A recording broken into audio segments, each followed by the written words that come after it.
রাত প্রায় 2টো নাগাদ একটি বড় ও লম্বা মনোবাঞ্ছা পূরণকারী সাপ হঠাৎ হামাগুড়ি দিয়ে একটি গ্রামে প্রবেশ করে। তাকে খুব রাগান্বিত দেখাচ্ছিল এবং তিনি কাউকে খুঁজছিলেন। কিছুক্ষণের মধ্যেই সে তার আসল রূপে ফিরে আসে। আসল রূপে আসার পর তাকে আরো বেশি ভয়ঙ্কর লাগছিল। অবশেষে আমি এই গ্রামে পৌঁছালাম। আমি এই গ্রাম ধ্বংস করে দেব যতদিন না আমি তাকে খুঁজে পাই। এটাই তোমার শেষ রাত হবে। এরপর যা ঘটলো তা হলো, সাপটি একটি বাড়িতে ঢুকে সেখানে এক ব্যক্তিকে ঘুমন্ত দেখে আবার সাপে রূপান্তরিত হয়ে লোকটির পায়ে কামড় দিল। এরপর লোকটি সেখানেই মারা যায়। এর মাধ্যমে সাপটি অনেক মানুষকে হত্যা করে। তারপর সকাল হয়, মানুষ এই মৃত্যুগুলোর কথা জানতে পারে। একদিনে এতগুলো মৃত্যু দেখে পুরো গ্রাম হতবাক হয়ে গিয়েছিল এবং পরের দিনও মৃত্যু অব্যাহত ছিল। সাপটিই তাদের হত্যা করছিল। গ্রামের সবাই সরপঞ্চের কাছে অভিযোগ করে, হে সরপঞ্চজি, আমাদের গ্রামে এই মৃত্যুগুলো থামছেই না। প্রতিদিন 56 জন মারা যাচ্ছে।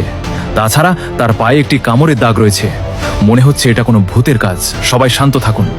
আমার 20 বছরের অভিজ্ঞতা আছে। এটা নিঃসন্দেহে সাপের কাজ। আমি আমার নাম আন্না রাইস্টার রাখবো।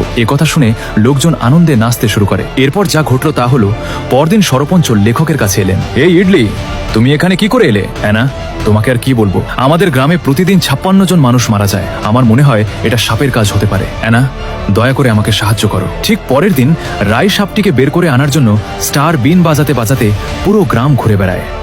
এক জায়গায় বিনের কণ্ঠস্বর শুনে সেই ইচ্ছাপূরণকারী সর্পটি তার আসল রূপে বেরিয়ে এসে ক্রুদ্ধভাবে কথা বলতে শুরু করে।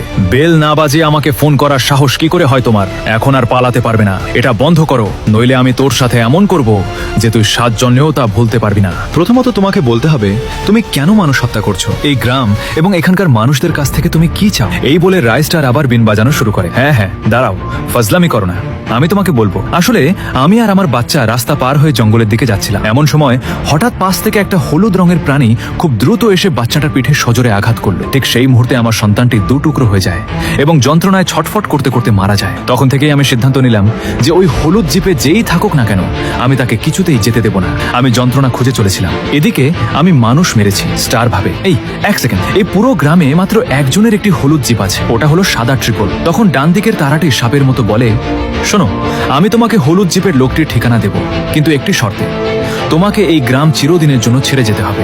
রাইস্টার নাগিনকে হোয়াইট 444 এর অবস্থান জানিয়ে দেয়। এরপর সাপটি তার দরজার কাছে পৌঁছে একটি সুন্দরী মেয়েতে রূপান্তরিত হয়। এরপর নাগিনের জন্য সাদা ত্রয়ীটি আবির্ভূত হয়। নাগিন বলে, আমি তোমাকে অনেক ভালোবাসি। সাদা 444 আনন্দের সাথে বলে, আমিও তোমাকে ভালোবাসি। তারপর তারা দুজনেই উপরে চলে যায়। হোয়াইট 444 নাগিনের দিকে অশ্লীল অঙ্গভঙ্গি করছিল।